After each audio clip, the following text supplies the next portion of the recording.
é o melhor, porque você vai usar a quantidade ali e já vai descartar.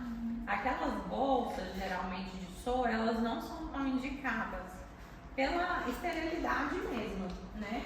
Então, como tem que ser tudo muito estéril, porque é injetável, esse soro fisiológico de flaconete, que ele é 10 ml, é o melhor que tem, tá? Então, vai pegar 1 ml e vai diluir a toxina de 50. Então, quer dizer que naquele 1 ml eu tenho 50 unidades. Então, estou ali aplicando num paciente, eu vou ter certeza de que em 1 ml eu estou aplicando 50 unidades, tá? 100 unidades, 2 ml. E aí eu vou saber que a cada 1 ml eu tenho 50 unidades, tá?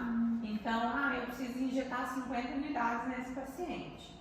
Vou saber que se 100 unidades for diluído por 2, 1 ml eu tenho 50 unidades, tá? De 200, 4 ml.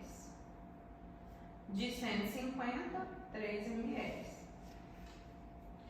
Essa é a diluição que a gente chama de diluição molhada, tá?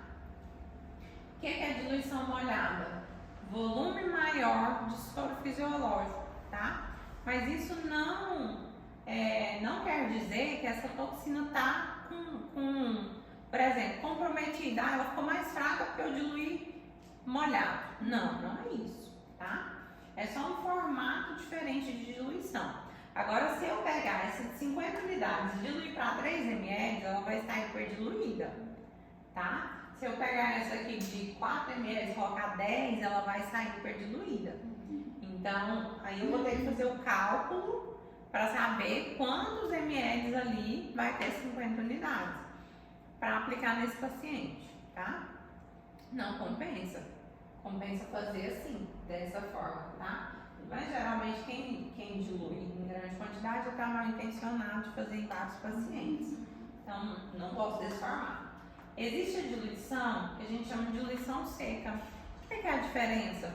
Você só vai ter menos volume para aplicar, mas a concentração vai ser a mesma, tá? Então, paciente, eu não quero fazer muitas picadas nesse paciente, eu quero fazer menos picadas com 50 unidades, mesma concentração, menor volume de produto ali. Pode.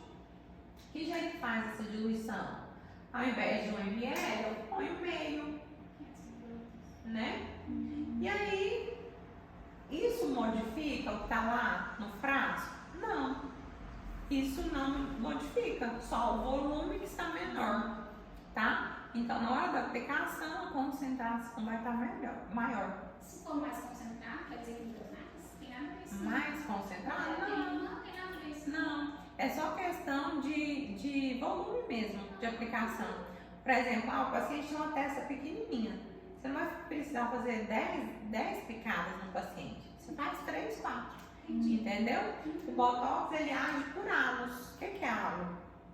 Halo de atuação. Esse ponto aqui, ele vai agir com halo de uma moedinha de R$1. Então, quer dizer que nesse ponto aqui, ele vai agir em todo o redor, tá? Com halo de uma moedinha de R$1.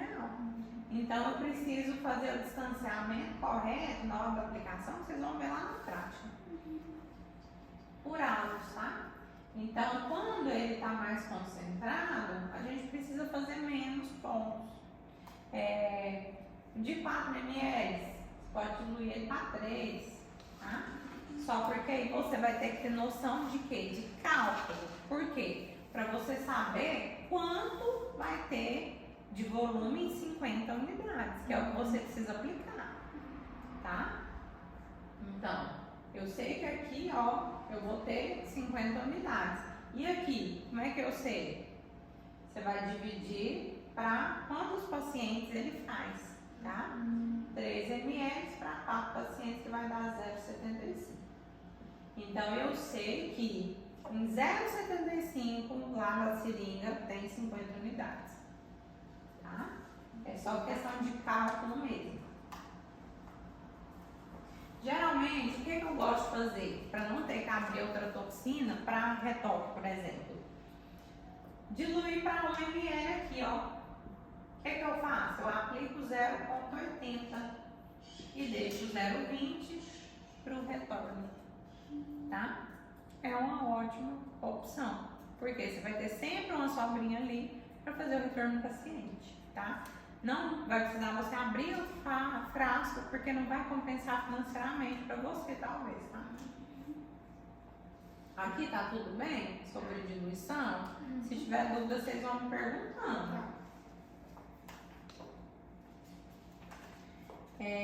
Recomendações, restrições pós-procedimento. Botox, paciente não pode deitar e nem dormir por 3 horas, tá? Aí tá escrito para vocês. Não pode fazer atividade física no dia que faz o Botox, tá? 24 horas sem atividade física. Não pode bebida alcoólica, também 24 horas após a aplicação da toxina. Não pode andar de avião 24 horas, tá? Após a aplicação da toxina. Não pode massagear, porque quando a gente massageia, a gente leva produto para outra região, então não pode, tá? Aplicou a toxina, deixa quietinho. Até para limpar ali, tem que limpar a marcação, a gente fez de forma mais leve, com algodão, tá? Pra gente não levar esse produto para outra região, porque ele é líquido, tá? A aplicação dele é intramuscular, lembrando, né? Então é isso. Reações adversas que pode ter. Dor e inchaço, o paciente pode queixar dor local em inchaço, é normal, tá? Essa dor, ela não pode ser pulsante. Quando ela é pulsante, a gente já pensa em uma possível inflamação local. É raríssimo acontecer isso, tá? Não acontece, geralmente, se for higienizado de forma correta. Cefaleia e náusea. O paciente pode sentir dor de cabeça depois do Botox? Pode, eu inclusive sinto. Toda vez que eu faço toxina, à noite eu tô com dor de cabeça, né? Náusea pode acontecer? Pode, é raro também. Hematomas, foi o que eu falei? Pode, porque tudo que é feito com agulha, né? Sempre o paciente pergunta assim, mas o meu vai ficar roxo? Gente, é imprevisível, né? Tudo que você trabalha com agulha, você está correndo risco de ter hematomas, principalmente porque é uma região muito vascularizada.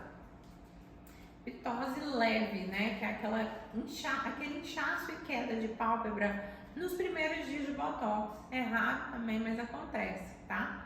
Que isso depois de 15, 30 dias passa, geralmente. O que não vai passar é a pitose real de pálpebra, que acontece quando a gente faz em um ponto específico que eu vou explicar para vocês na prática, tá? É um ponto já de complicação. Lembrando que a diluição, ela precisa ser feita fidedigna. Por quê? Até para evitar complicações, tá? Por quê?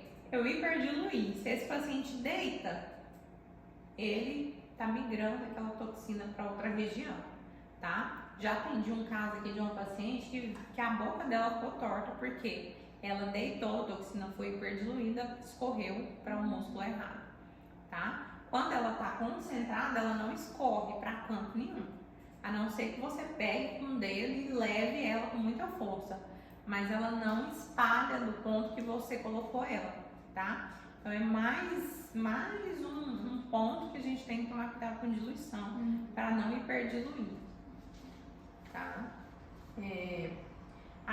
Tive alguma complicação, como que eu devo reverter? Lembra que eu falei lá para vocês sobre temperatura? Então tudo que for quente vai fazer esse procedimento ter uma duração menor. Então chegou um paciente que eu quero atender ele, que ele teve uma complicação em outra clínica e eu quero atender ele, geralmente eu não pego, tá? A maioria dos procedimentos que chegam aqui de complicação, eu não coloco nem a mão. Eu não gosto. Por quê? Já fez em outra clínica, foi complicação pra lá, resolve pra lá. Eu não tenho nada a ver com isso, né? Agora sim, se eu ver que realmente a pessoa, o paciente precisa de um socorro, né, rápido, aí é diferente. Em alguns casos eu encaminho para hospital, mas se começou uma necrose aqui, eu posso atender esse paciente para pelo menos paralisar essa necrose até ele chegar no hospital. Quer fazer isso? Pode fazer em consultório, né? Mas a maioria das vezes eu prefiro não pegar.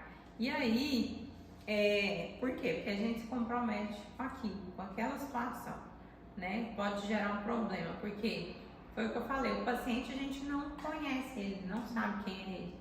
Então você não sabe a conduta que ele vai ter. Se ele vai ser grato, se ele não vai, por você ter feito o que você fez com ele. Tá? Então, tem casos ainda que até te culpam, né? Você tenta ajudar, ainda te culpam. Mas sempre que tiver uma complicação, temperatura vai ajudar esse efeito ser eliminado mais rapidamente. Então, nesse caso o paciente chegou, ficou torta, o que eu faço? Se no consultório tiver uma radiofrequência, entra com a radiofrequência no local, tá? Ou bolsa de água quente na região, como é toxina e demora esse efeito passar, porque são meses, né? Essa compressa ela tem que ser feita diariamente, 3 vezes ao dia, até esse efeito ir embora, né? Drenagem facial também é uma opção. Por quê? Porque se é líquido e você drena, a possibilidade de ele ir embora mais rápido é maior. Tá? De toxina é isso, vamos entrar em preenchimento facial. Vocês acendem uma água?